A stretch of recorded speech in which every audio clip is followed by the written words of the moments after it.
欢迎来到杂学咖啡馆的新板块读万卷书，我是说书人 K。 在这个板块里，我们将用最短的时间为您介绍一本书的主要内容和相关背景，希望能够丰富日常生活中您与朋友之间聊天的素材。作为第一期节目，我们要分享的是成书于明朝的长篇白话世情章回小说《金瓶梅》。小说又名《金瓶梅词话》，作者姓名不详，只知道笔名为兰陵笑笑生。很多人对于《金瓶梅》的印象只是一本著名的艳情小说，有人甚至戏称这本书叫做《西门庆和他的女人们》。但事实上，抛开仅占全书一小部分的性爱描写，小说大量的描述都集中在西门庆的财富帝国迅速爬坡、高台波动、断崖跌落的三段变化，以及古代市井平民的生活和种种社会现实。那么这部小说究竟讲了个什么故事呢？这部100回的小说70多万字，第一回开篇就很热闹，是清河县的富户西门庆跟9个兄弟结拜的故事。以第一回为起点，前30回小说时间跨度为3年，是西门庆的快速爬坡期。他一口气娶了3个小妾，生意也越做越大，业务从药铺拓展到当铺。原本就春风得意，妻妾成群，到第30回，回目叫做蔡太师善恩西爵，西门庆生子加官。听标题您也能理解，他说的是西门庆跟朝廷重臣蔡太师拉上了关系，花钱买了一个官，当上了清河县的副提刑，相当于现在的县公安局副局长。几乎在同时，他的小妾李瓶儿还生了个儿子关哥，加官进爵，喜得贵子。在世俗意义上，这是西门庆的人生巅峰，是世俗成功的顶点，也是小说的第一个关键点。从第31到第79回是西门庆命运的高台期。他混官场如鱼得水，御史、巡按都把西门庆家当后院，接待各路官僚。西门庆生意也越做越大，除了药铺、当铺，又开了绒线铺、绸缎铺，赚钱赚到手软，官也做得更大，从副提刑升成了正提刑。不过高台期里也有各种喧哗和躁动。西门庆的后院里，妻妾们天天争宠斗气，按下葫芦起了瓢。西门庆的儿子关哥和他宠爱的李瓶儿相继死去。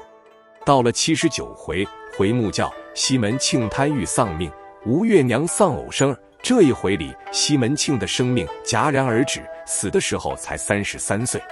跟第30回呼应的是，这一回里同样有新生命降生，西门庆的正妻吴月娘生下了一父子孝哥。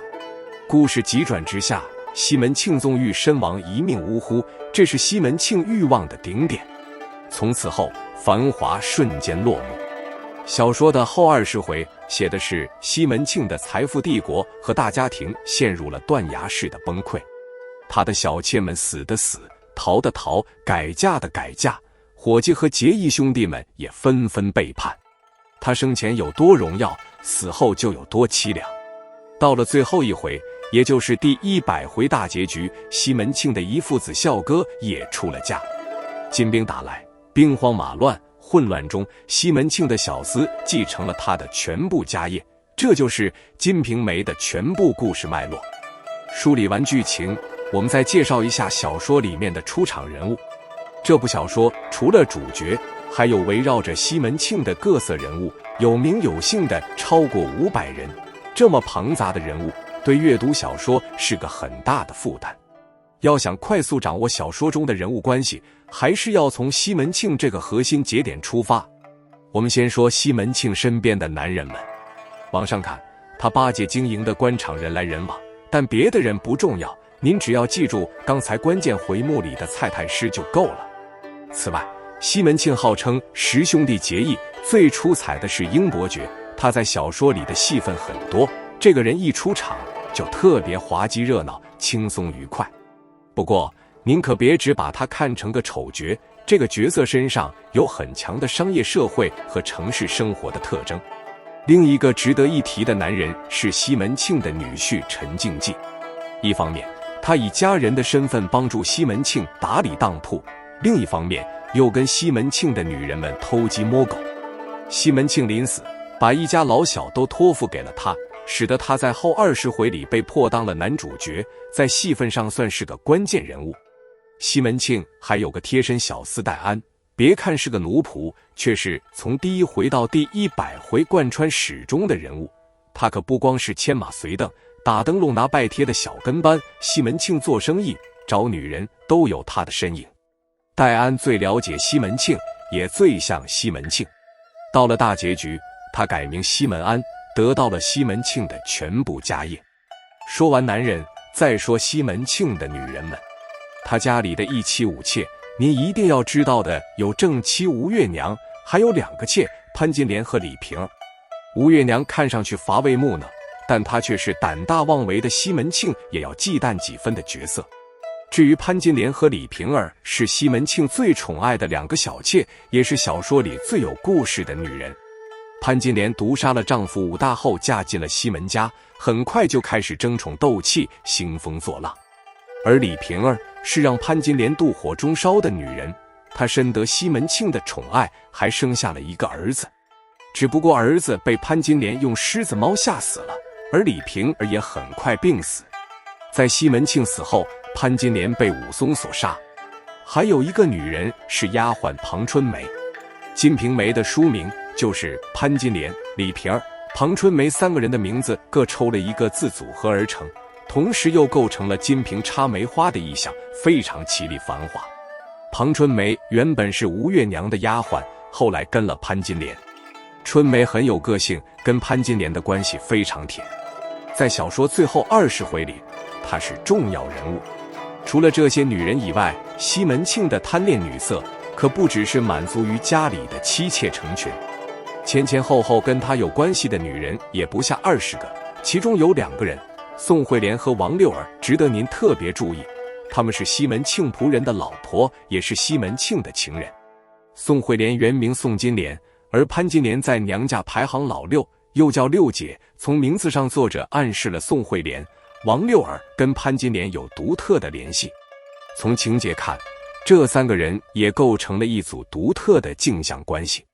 最后，我还要温馨提示一下，千万不要把《水浒传》和《金瓶梅》当作同一个故事。诚然，《金瓶梅》的故事开端是借用了《水浒传》里潘金莲跟西门庆偷情、跟王婆合谋毒死了丈夫武大的基本情节，但不同的是，《水浒传》里男主角是英雄好汉武松，《金瓶梅》的主角却是西门庆和潘金莲。《金瓶梅》的故事里，西门庆并没被武松杀死，而是多活了6年，经营起了一个庞大的商业帝国，最后由于自己纵欲而亡。潘金莲最后倒是被武松杀死了，只是这把刀足足晚了7年才砍下来。而且金瓶梅虽然移植来了武松、西门庆和潘金莲，但他们的性格、行为逻辑也完全不同，可以简单理解为金瓶梅是《水浒传》的另一个平行宇宙。总之，金瓶梅的作者以西门庆为核心，编织了一个巨大的人物网络，串联起商业、财富、权力和欲望。一只手写西门庆如何积累财富与权力，另一只手写繁琐的家庭生活、饮食男女，还勾连起复杂的社会阶层。众生喧哗，欲望沸腾。作者写透了人心和欲望，也写透了各色人物一路被欲望裹挟，最后沉入深渊的故事。与常见的历史演绎和英雄传奇不同，《金瓶梅》是一部真正的市井小说，有事相，有众生相，也有万物生长。以上就是今天的分享。如果您对这部小说有兴趣，强烈推荐去通读原作，这样会看到一个完整的精彩。感谢您的收看，并请点赞关注我们的节目，我们下期再见。